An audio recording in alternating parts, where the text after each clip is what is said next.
para su corazón. Puede sentarse. Hoy vamos a hablar de la familia, ya que estamos tomando el lema de mi casa y yo serviremos al Señor. Y vamos a hablar de familias sanas, familias estables, familias bendecidas para ser de bendición. Ese ha sido el deseo primordial de Dios para nosotros, para cada familia, para cada matrimonio. Aún el que apenas está iniciando y pueda decir, pues no tengo hijos.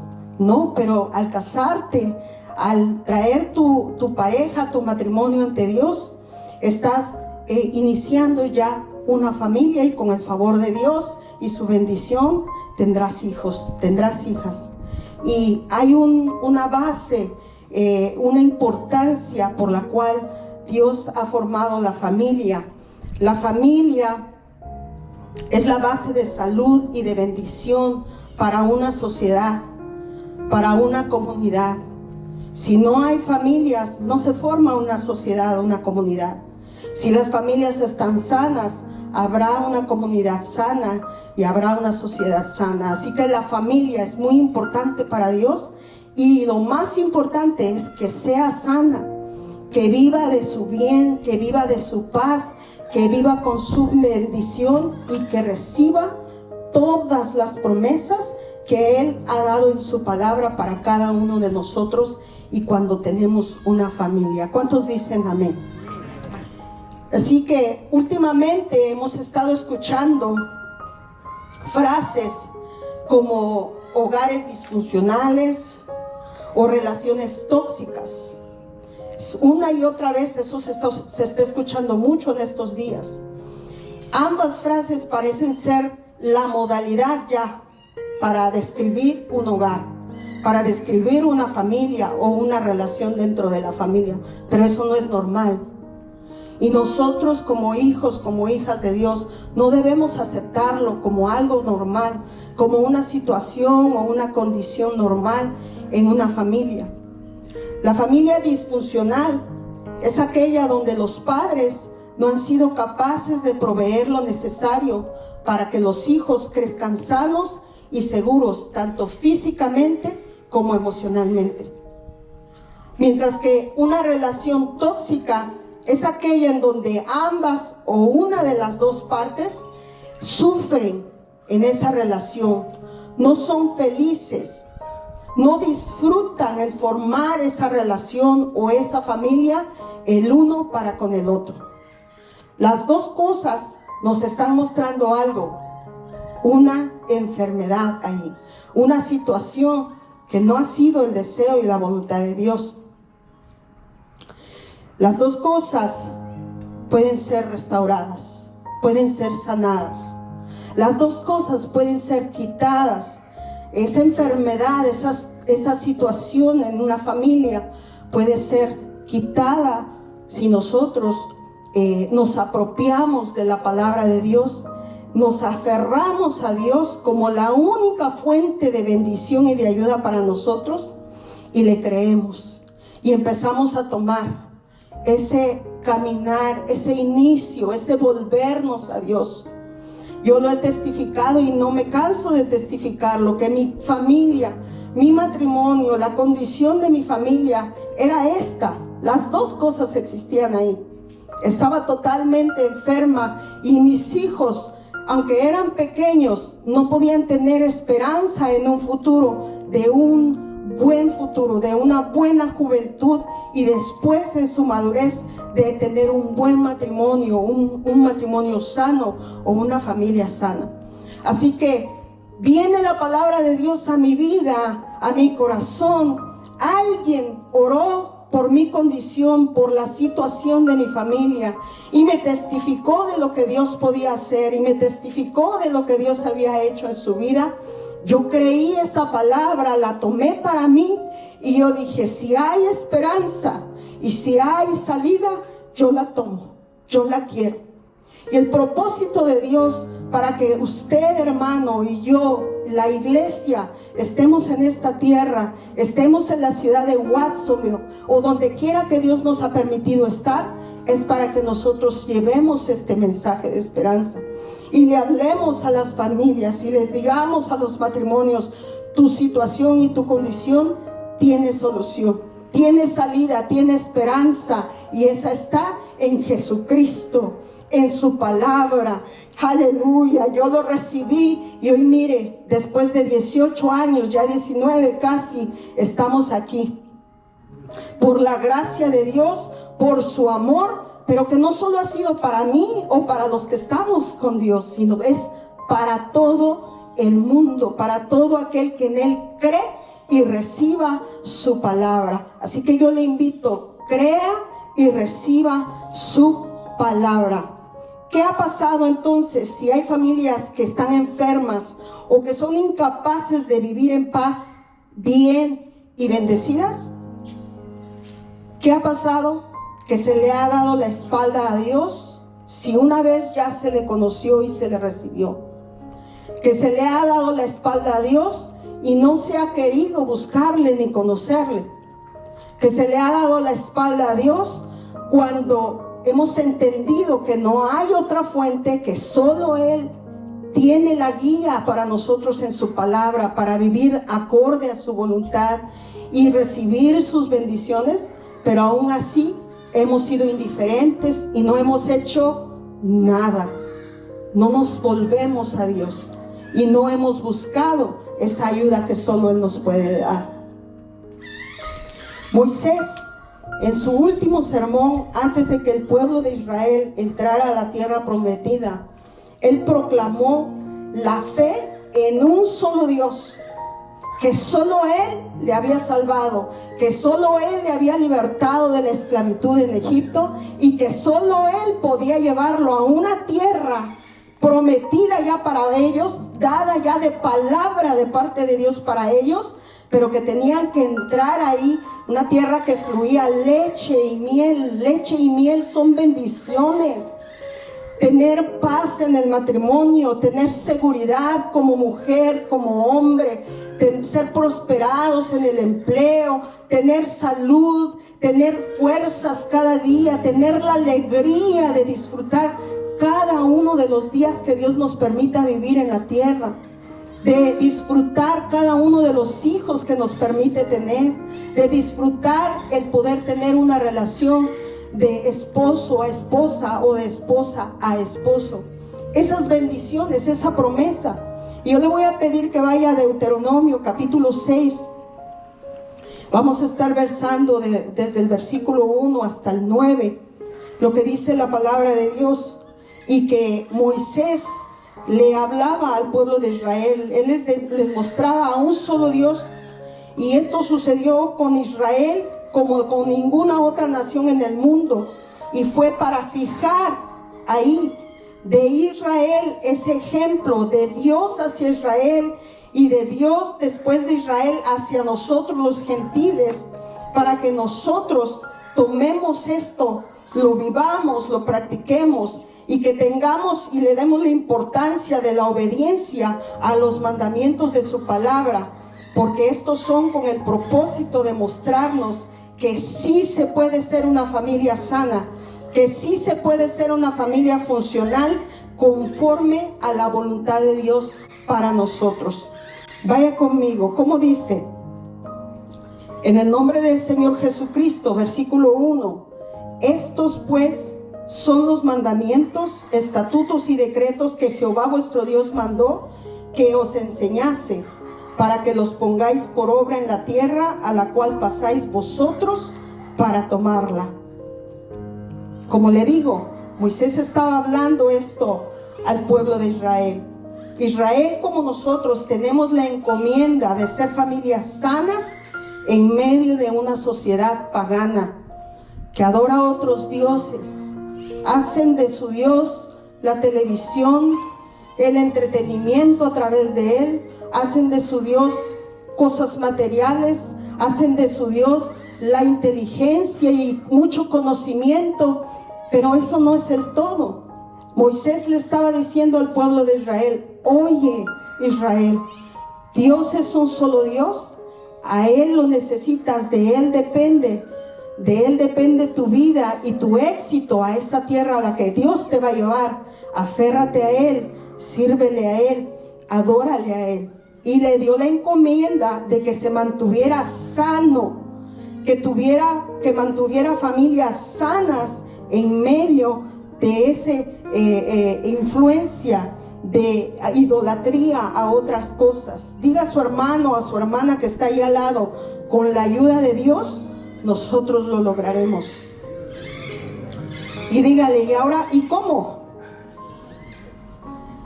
Deuteronomio 6:1 nos describe que es necesario que sea con padres que amen la enseñanza de la palabra de Dios.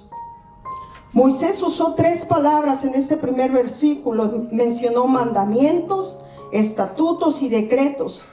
La repetición de estas palabras tiene la idea de afirmar al pueblo de Dios, al pueblo de Israel, que el éxito que iban a tener al entrar a la tierra prometida no estaría basado ni dependería de que esa tierra fuera muy buena tierra para sembrar, muy fértil, hubiera un buen clima.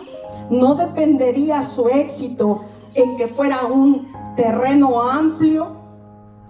No dependería su éxito en cuán capaces ellos podrían ser para sembrar y cosechar de esa tierra, sino que dependería de no apartarse de su Dios y de adorarle, de servirle y de creerle siempre. Eso es lo que estaba él diciéndole y repitiéndole. Eso es lo que él estaba recordándoles. Ya se los enseñé, ya se los mostré en cada mandamiento, en cada estatuto y en cada decreto. Quiere decir entonces que la repetición de estas palabras eran importantes. Si ellos no las repetían, si ellos no las recordaban continuamente, había peligro ¿de qué? De olvidarlas, de olvidar cómo Dios nos sacó, cómo Dios nos ha pulido, nos ha limpiado del pecado, de cuánta cosa que con ignorancia o con necedad practicábamos o vivíamos. Dios nos da su revelación, su palabra, y nos dice: no, la consecuencia de tu situación es porque has hecho esto, es porque has vivido así. Y Él no quiere que olvidemos eso. Él quiere que continuamente lo estemos recordando, que lo que recordemos primeramente el padre, el varón en casa, el varón de familia, el líder, la columna principal en esa familia, y la enseñe a sus hijos y la administre, la comparta a su esposa y a sus hijos, a su familia, como primordial asignación de parte de Dios. Lo segundo, vamos a Deuteronomio versículo 2, en el mismo capítulo 6, dice: para que temas a Jehová tu Dios, guardando todos sus estatutos y sus mandamientos que yo te mando, tú, tu hijo y el hijo de tu hijo, todos los días de tu vida, para que tus días sean prolongados. Hay una cobertura aquí en cuanto a repetir, recordar la palabra de Dios, repetir, recordar y enseñar a nuestros hijos quién es Dios, que Él es único y que solo a Él se le debe la adoración, no a nada ni a nadie más. Que Jesucristo, que Dios nos salva del pecado, nos liberta del pecado, para que ya no vivamos en Él, sino que ahora adoptemos, vivamos en su palabra, y cada día dispongamos nuestra vida, nuestro corazón, para ser mejores hombres, mejores mujeres, mejores familias para Dios y para esta sociedad. Era una insistencia, y esa insistencia por esa palabra y por obedecerla traía una cobertura para la familia, para la casa. Moisés reconoce que la incidencia de la palabra de Dios en la familia es para que se le tema a Dios. Ya lo hablaba nuestro hermano Lalo hace un momento. El temor a Dios, inculcar a nuestros hijos, enseñar a nuestros hijos, recordarles una y otra vez: hijo, teme a Dios. Si tú haces lo que es contrario a su palabra, lo que es contrario a su voluntad, habrá consecuencias. No podemos callarnos, tenemos que hablarles y decirles, porque es nuestra primera responsabilidad, la responsabilidad del varón en casa, después de la mamá, de la esposa. ¿Para quién dice la Escritura? La Biblia, fíjese lo que sucede. Es muy raro encontrar un hogar donde no exista la Biblia. Casi la mayoría de las personas que usted le pregunta, ¿tienes Biblia en tu casa? Le va a decir sí. Pero, ¿qué es lo que sucede? La Biblia no siempre, la palabra de Dios no siempre ha encontrado un hogar con familia ahí, con integrantes ahí, donde ellos puedan recibir la cobertura de esa palabra para ser bendecidos, para ser fortalecidos, para ser enseñados y guiados por Dios para una vida mejor, para una vida próspera. Así que es importante, y esa es la primera responsabilidad, el llamado para el varón en casa. Vea el orden que Dios da. Primero dice, habla de tú. Está diciendo, tú tienes la responsabilidad. Al hombre le dice, tú varón, enseña la palabra en tu hogar, enseña la palabra a tus hijos. Luego dice la Escritura, ¿a quiénes? Dice, a tu hijo, a tu hija. Antes de cubrir entonces al vecino, a la vecina, primero tenemos que cubrir a nuestros hijos. Cada día. Palabra de Dios, Señor, pan de este día, dámelo. Porque mis hijos necesitan una palabra, yo tengo que administrarles. ¿Cuántos varones hay aquí? ¿Cuántos varones pueden decir, yo lo he hecho y lo seguiré haciendo? Aleluya, bendito Dios. También se nos dice que el hijo de tu hijo, o sea, a los nietos, a las nietas, la forma como nuestro hijo reciba la transferencia, la impartición de esa palabra, la enseñanza de esa palabra, así es como él la va a transmitir a su hijo, a su hija. Esto tiene trascendencia, va más allá de que el día de mañana y ay, pues ya pasó y ya, pues a ver qué sale. Va de generación a generación. Fíjese hasta dónde Dios vio. Usted quizás no vemos más allá de un mes, más allá de un año. Pero cuando usted viene a Cristo y si dice que está en Cristo, Él le da visión. Y Él le da visión para que usted piense en sus hijos, en sus nietos, en sus bisnietos, en sus tataranietos, en la palabra y todo lo que ella representa para que usted se la transmita. Y él pueda ser librado de los engaños de este mundo y de las influencias de pecado de este mundo. Es la asignación del varón preparar a ese hijo, porque esas ofertas van a venir. Esas mentiras, esos engaños van a venir. Y si usted no tomó la palabra tal cual es y no entendió o no valoró o se descuidó, vendrá una pérdida. Puede venir una pérdida. Verso 3.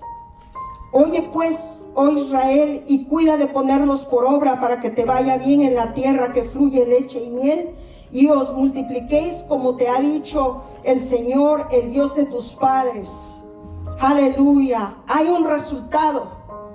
Esta transferencia, esta enseñanza de la palabra debe ser continua. Tiene trascendencia, va para los hijos, nietos, bisnietos, tataranietos, pero también tiene un resultado.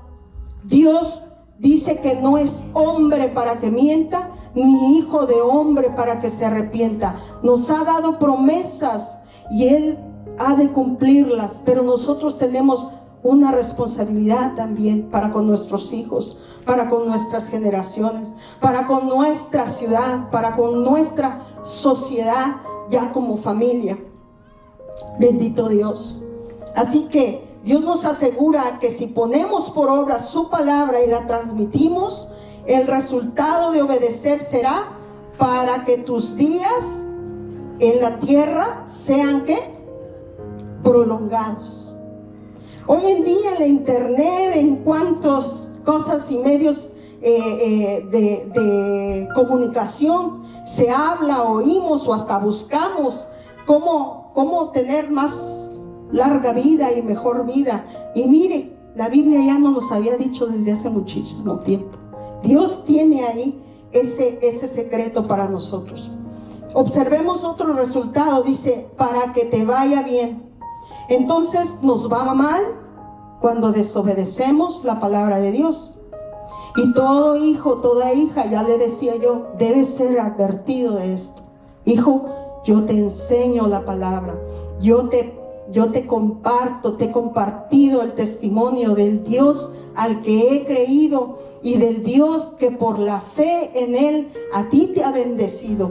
Todas sus bendiciones también a ti te han alcanzado. No las pierdas, guárdalas, reténlas. Acuérdate de lo que Dios hizo en mí. Acuérdate cómo tú ahora podrías estar perdido, con vicios, en una cárcel o con una enfermedad, y Dios te ha dado una oportunidad. Así que tenemos que recordarles y advertirles: cuidado que olvides, cuidado que dejes, cuidado que no repases, cuidado que no te aprendas y asientes la palabra de Dios en tu corazón como lo único y lo mayor para ti, para toda tu vida. Es nuestra responsabilidad. Esto se logra también con padres que amen a Dios decisivamente. Versículo 4 y 5. Oye, Israel, Jehová nuestro Dios, Jehová uno es. Versículo 5. Y amarás a Jehová tu Dios de todo tu corazón y de toda tu alma y con todas tus fuerzas. Aleluya. Amarle con el corazón, con la palabra que usted ha escuchado. El Señor dice: y se la repetirás. Es algo repetitivo, un recordatorio para Israel. Dios es el Señor y Dios es uno, y solo a Él debemos amar. Los hijos de las familias israelitas debían saber que el amor para Dios tenía que tocar primero el corazón, porque ahí pueden venir otros amores que podrían en algún momento de la vida, del crecimiento de ese joven, de ese niño, querer quitar el amor a Dios y establecer el amor a otras cosas, a otras cosas materiales o influencias en el mundo. Amarlo con toda el alma, mientras que amar con el corazón toca la parte de mis emociones e intelecto. Amarle con el alma es con un pleno conocimiento de quién es Él y por qué amarle a Él. El alma es el recinto de todo mi ser, de todo su ser, hermano. A través de mi espíritu yo me conecto y me comunico con Dios.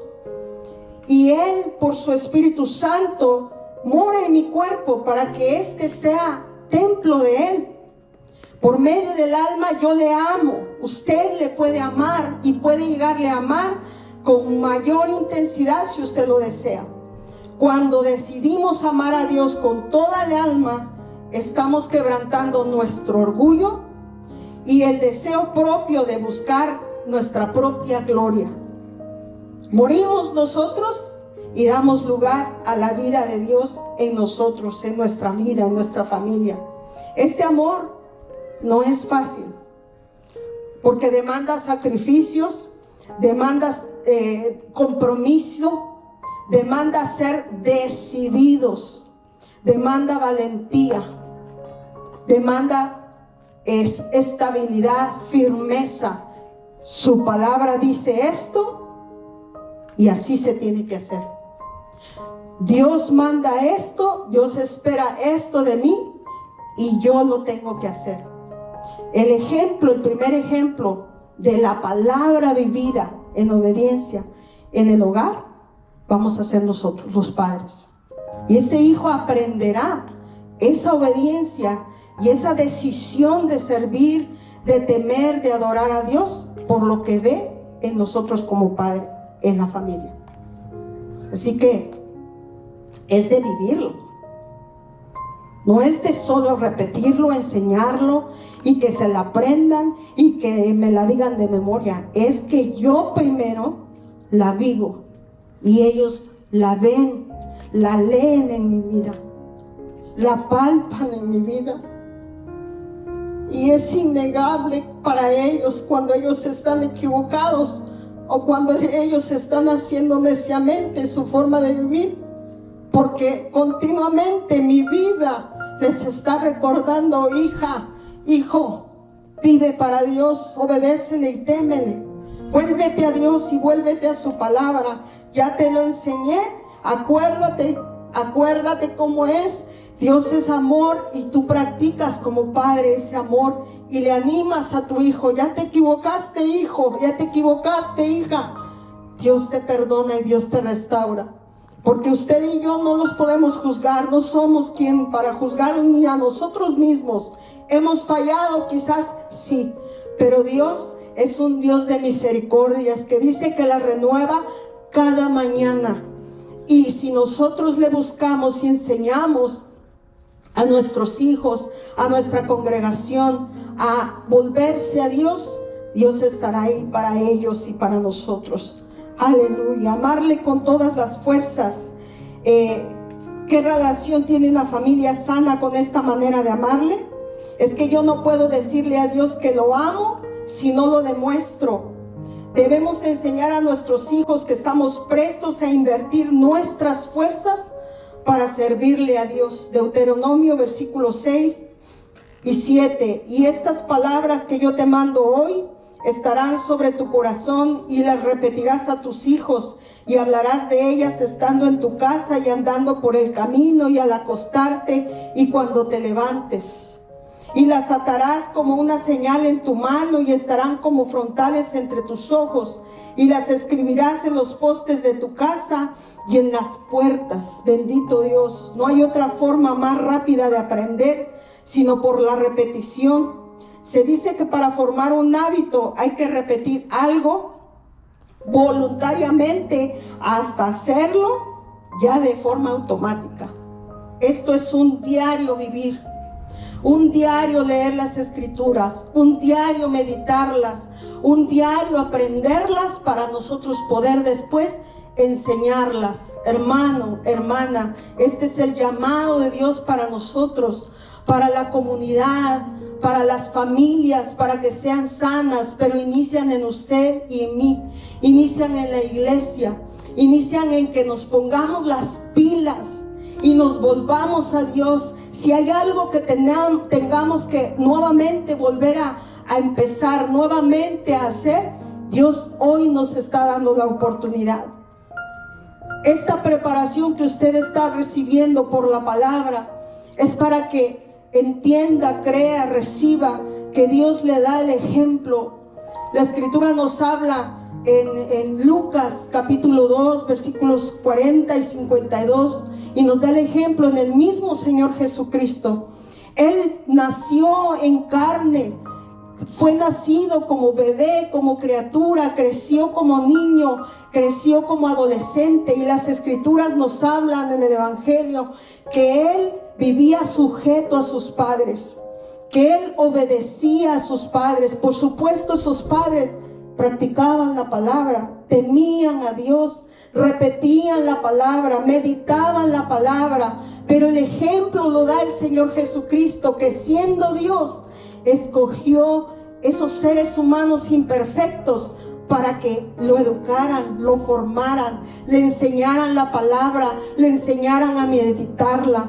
Se mantuvo obediente a esos padres. Jóvenes, el Señor Jesucristo es el ejemplo para ustedes que sí pueden obedecer a sus padres, que esa es la palabra de Dios, y que la obediencia y la honra a sus padres traerá bendición para ustedes.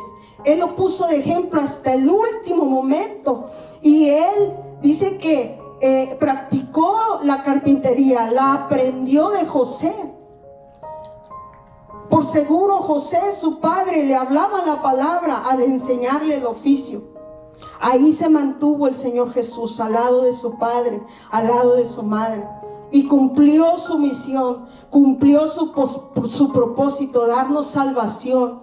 Pero usted niño, usted joven, usted varón, usted hermana, si es soltera, puede vivir la palabra. Dios en estos tiempos está dando la oportunidad para que retome la palabra, para que retome ahí donde se haya quedado, ahí donde usted dio la espalda, ahí donde usted se haya caído o haya desmayado en su fe, en sus fuerzas, que se vuelva a levantar, porque Jesucristo quiere familias sanas en la ciudad de Watsonville y en toda la costa central, pero está contando con sus labios, con sus manos, con sus pies, con todo su corazón, con todas sus fuerzas, dice, y con toda su alma. Levántese en el nombre de Jesucristo. El sábado 15 de agosto usted recibirá las herramientas. Esta es una preparación solamente, pero el sábado 15 de agosto, si usted va o si usted se conecta vía Zoom para recibir la palabra, ahí Dios, por medio de los que nos tocará exponer la palabra, recibirá esas herramientas. Cómo leer la palabra, cómo enseñarla en una forma sencilla, cómo la palabra se puede transmitir al caminar, al levantarnos, al acostarnos. Quizás nosotros no lo hicimos con nuestros hijos pequeños, y ahora usted tiene niños pequeños y tiene esa gran oportunidad. Así que no la desaproveche, tómela, hágala, vívala, y no se preocupe si se ha equivocado, no se preocupe si ha dado la espalda o si ha olvidado, si ha descuidado esa asignación. Dios dice: hoy renuevo mi misericordia para ti y te levanto. Póngase de pie. Aleluya, aleluya. Yo voy a orar por usted y doy lugar a quien corresponda, y pongo en sus manos, Padre Santo, la vida de mis hermanos, de mis hermanas, la vida de cada hombre, cada mujer que ha abierto su corazón a su palabra, Señor. Yo le pido, Padre, dele fuerzas para levantarse. Ayúdele a entender, a reconocer, Señor, que si hay enfermedad en su familia, que si alguno de esos hijos se ha contaminado.